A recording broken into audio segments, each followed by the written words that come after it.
Any stories shared in this podcast have had names and details changed for the confidentiality of clients. Any resemblance to someone real is coincidental. Hello everybody, thank you for joining us for another episode.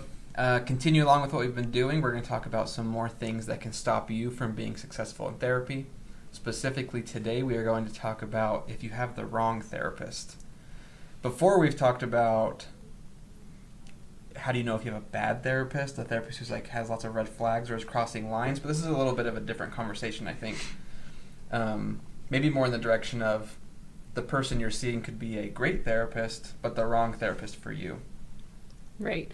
Well, and I guess, we did say this in a different video, but the reality is just like in any other profession, there are people who are better at certain things in this field and have limitations in certain things.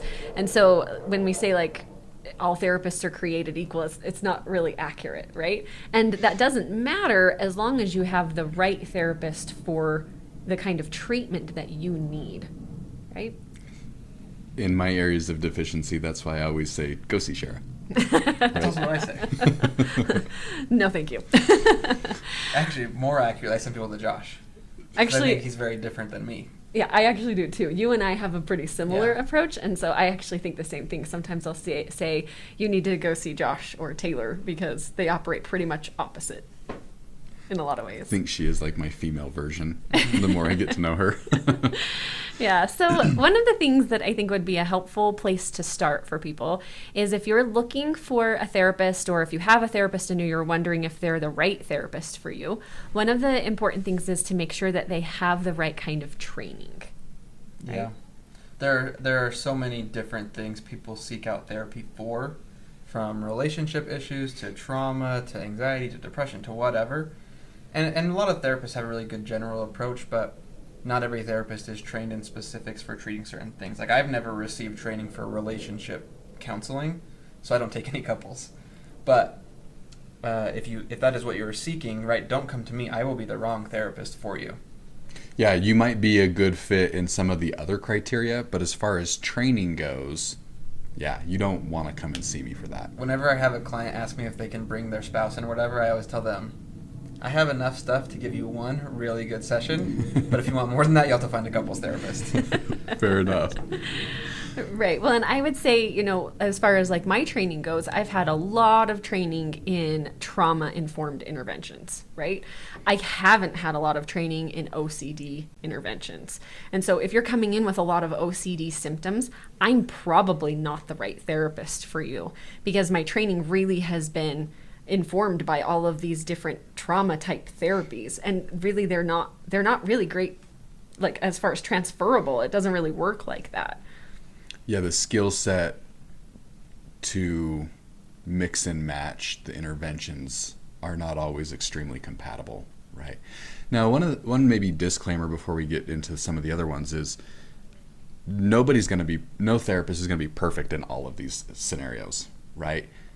To you, it may be more important to have a connection to somebody than their specific training. I recall a specific time that I was seeing a teenager, and one of the parents reached out and was like, hey, I would actually like you to see my other child. And my first question was, okay, how old? Because I usually don't see less than 12.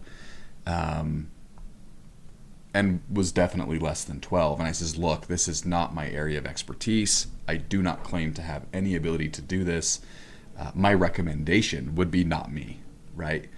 But mom was like, I appreciate that. And the fact that you say that tells me you're the one that I want seeing my child, right? So anyways, there's a disclaimer that we don't all meet perfect criteria, for the record. Yeah, and maybe under the umbrella of training, I think it goes without saying, but maybe I should say it, that you should see a therapist who is trained.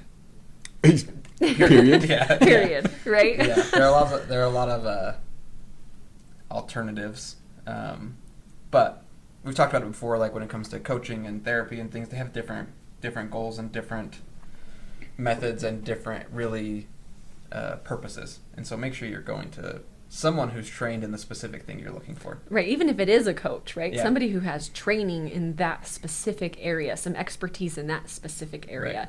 And I think that it's also important, as you're looking for a therapist or talking to your therapist, if your therapist says they treat everything, I would like run for the hills, right? Nobody is competent at treating everything. Yeah, you should be a generalist, but that doesn't, like, the whole program I went through in school was all about being a generalist, but like I said, I still can't treat a couple effectively, I don't think.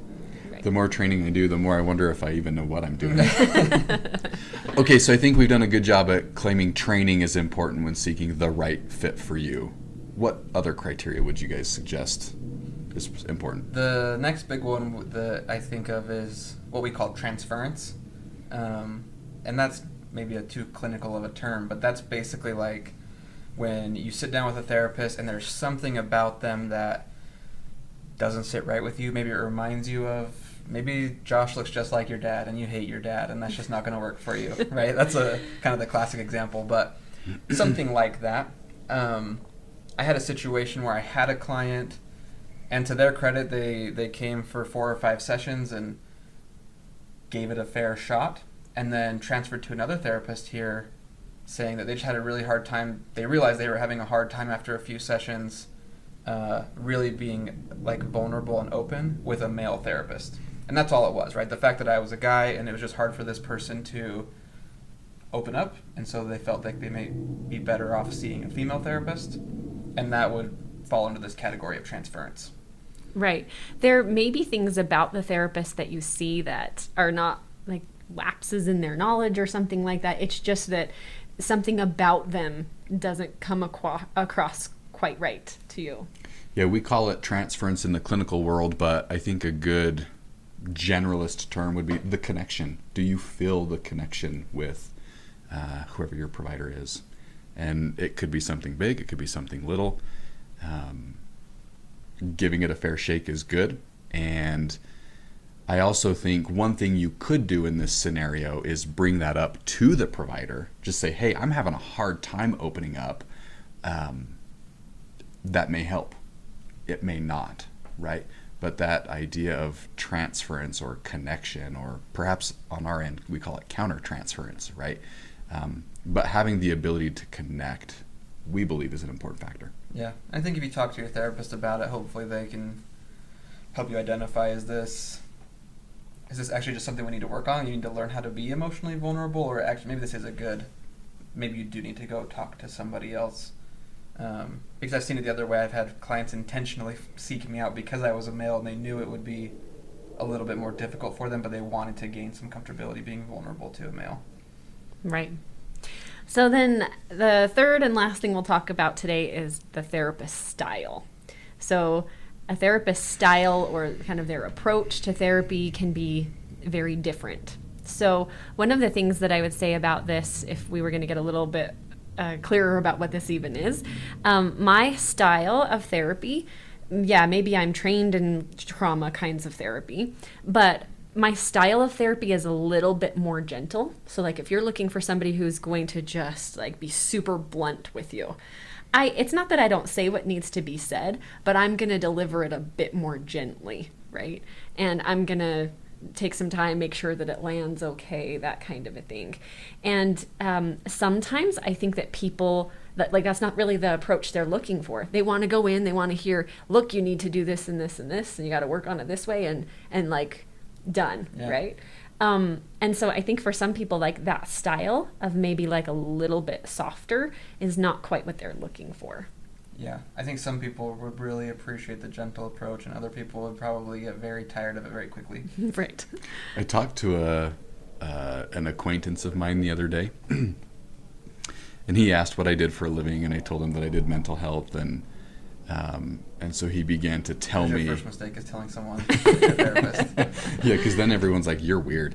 But he started telling me about his therapist and who he goes to see, and it happens to be somebody that I'm acquainted with, not somebody that I know well, but somebody that I'm acquainted with, and I will filter for the purposes of YouTube. But what he said was, the reason I really like this therapist is because he calls me on all my BS, right? I walked in and I sat down, and within the first 20 minutes of our first session, he said X, Y, or Z, and he says, I walked out being like, take my money. This is what I need, right? And that's maybe not your style. And so sometimes the style that the therapist presents with is going to be an important factor too.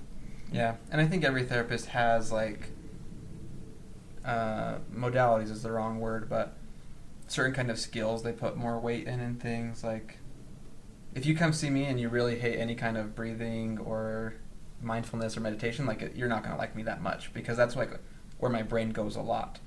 And so watching out for that kind of style thing as well, I think, is important.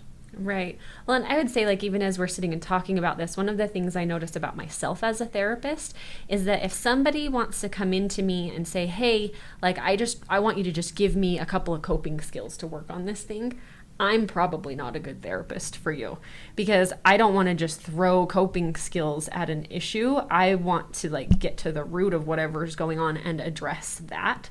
And I think that for people who just want like some of those like real quick interventions, I'm probably not a good therapist for that. And so, I mean, there are therapists who are going to focus more on meditation and breathing. There are therapists that are going to focus more on like, let's just get you coping well with this. There are therapists that are going to be like, hey, let's really get at the root of what's underneath this.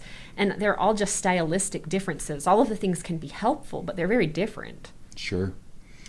I guess maybe in a quick recap, the 3 criteria that we suggest is looking at the therapist training, at least some, right? Baseline, have some training. Some level of connection based on how you feel. That can be something that you exercise and maybe push a little bit, give it a little bit of time. And then style, or does this person deliver things in the way that I need them delivered, right? Yeah, I think that's a good summary. Well, thank you everybody for joining us today. Hopefully something we talked about was helpful for you. If you liked it, please like and subscribe, leave a comment. We'd love to talk, and we'll see you on the next video. Thanks. Bye. If you enjoyed today's video, please like and subscribe. Thank you so much for watching. We've got other videos for you to check out and more exciting things coming soon, so thank you.